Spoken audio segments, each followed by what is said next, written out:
आपका thank you. क्या ये देखो, रुको रुको रुको, एक सवाल और है, अभी एक सवाल और है।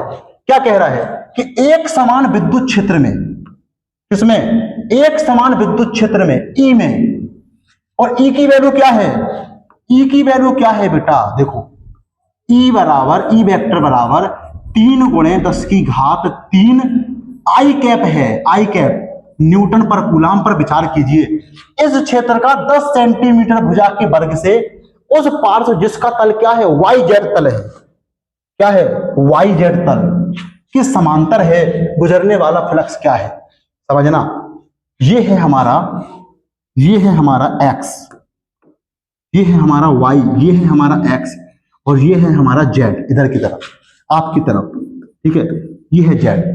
एग्जाम्पल के तौर पे समझाते हैं बेटा, इधर की तरफ एक्स है, ऊपर की तरफ वाई है, और जेड है आपकी तरफ। अगर हम वाई जेड तल की बात करें तो ये मोबाइल हमने ऐसे रख दिया, मतलब ये वाई जेड तल में रखा है, किसमें रखा है, वाई जेड तल में, और आई कैप डायरेक्शन है विद्युत क्षेत्र की। विद्युत क्षेत्र ई की डायरेक्शन क्या है, ई वेक्टर की डायरेक्शन क्या है, आई कैप। क्यों, क्योंकि वो एक्स दिशा में है, किसमें है, एक्स दिशा में। समझ में आ रही बात। एक प्लेट है जो कि क्या है, 10 सेंटीमीटर की है, तो इसका जो एरिया हो जाएगा, ए का मान हो जाएगा, ए का मान क्या हो जाएगा बेटा, ए का मान हो जाएगा अपना 10 गुणे 10 यानी 100 सेंटीमीटर स्क्वायर।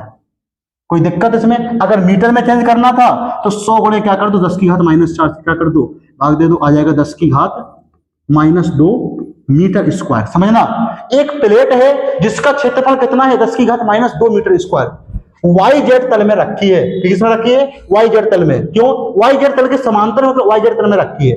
ये है प्लेट, ये है विद्युत क्षेत्र। क्या है, विद्युत क्षेत्र। प्लेट और विद्युत क्षेत्र के बीच का कोण कितना है, 90 डिग्री।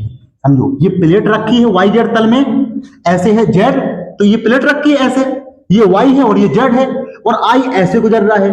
प्लेट से जो विद्युत क्षेत्र गुजर रहा है बेटा, वो 90 डिग्री पे गुजर रहा है। किस पे गुजर रहा है, 90 डिग्री से। क्या निकालना है, विद्युत फ्लक्स का मान निकालना है। किसका निकालना है, विद्युत फ्लक्स का मान। फाई बराबर क्या होता है, फाई बराबर होता है EA cos थीटा।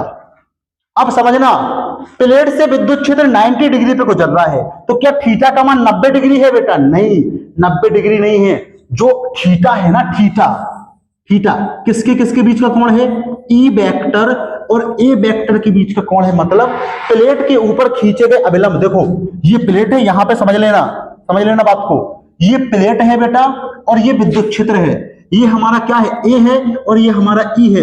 लेकिन जो ए वेक्टर की डायरेक्शन है वो प्लेट की क्या होती है, लंबवत होती है। तो लंबवत होती है तो प्लेट के ऊपर लंब जो खींचा गया, जो कि ए वेक्टर है और ये ई वेक्टर है, दोनों के बीच में थीटा कितने डिग्री है, 0 डिग्री है। कितने डिग्री है, 0 डिग्री। जब थीटा का मान 0 डिग्री है तो cos 0 का मान कितना होता है, cos 0 का मान होता है, cos 0 का मान होता है 1, और फाई बराबर निकल के आ गया, फाई बराबर निकल के आ गया। ई की वैल्यू कितनी है, ई की वैल्यू है 3 गुणे 10 की घात 3, और कितना है, ए की वैल्यू कितनी है, 10 की घात -2। क्यों बेटा, 100 सेंटीमीटर स्क्वायर आया था, लेकिन मीटर में चेंज करोगे, मीटर स्क्वायर में चेंज करोगे तो क्या हो जाएगा, 10 की घात -2 हो जाएगा। तो ये आ गया गुणे 10 की घात -2। कितनी आ गई वैल्यू फाई की, फाई की वैल्यू आ गई 3 गुणे 10 की घात 1 यानी 10, यानी आ गया 30। फाई का आंसर क्या आ गया, फाई का आंसर आ गया 30 आ गया। क्या आ गया, 30। और क्या होता है, फाई का यूनिट क्या होती है, EA यानी न्यूटन मीटर स्क्वायर पर कूलाम। क्लियर है कहानी। तो फाई का वैल्यू आ गई 30 न्यूटन मीटर स्क्वायर पर कूलाम। दूसरा भी सवाल है इसी में, अगर इसी वर्ग से गुजरने वाला विद्युत फ्लक्स कितना है, यदि तल का अभिलंब x अक्ष से 60 डिग्री का कोण बनाता हो, x अक्ष से। समझना बात को, तल का अभिलंब की बात हो रही है।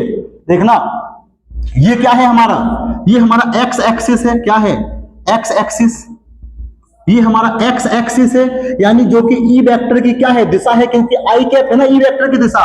3 गुणे 10 की घात 3 आई कैप। तो जो x अक्ष में दिशा है वो ई वेक्टर की है। कह रहा है प्लेट का जो अभिलंब है, प्लेट का क्या है, अभिलंब, प्लेट कुछ इस प्रकार से रखी है, वो प्लेट का अभिलंब, ठीक है, यानी ए वेक्टर, प्लेट का अभिलंब मतलब ए वेक्टर x अक्ष से थीटा कितना डिग्री बना रहा है, 60 अंश का कोण बना रहा है। कितने अंश का बना रहा है, 60 अंश का कोण बना रहा है। तो 60 अंश का कोण बना रहा है, तो ये है हमारा 60 डिग्री।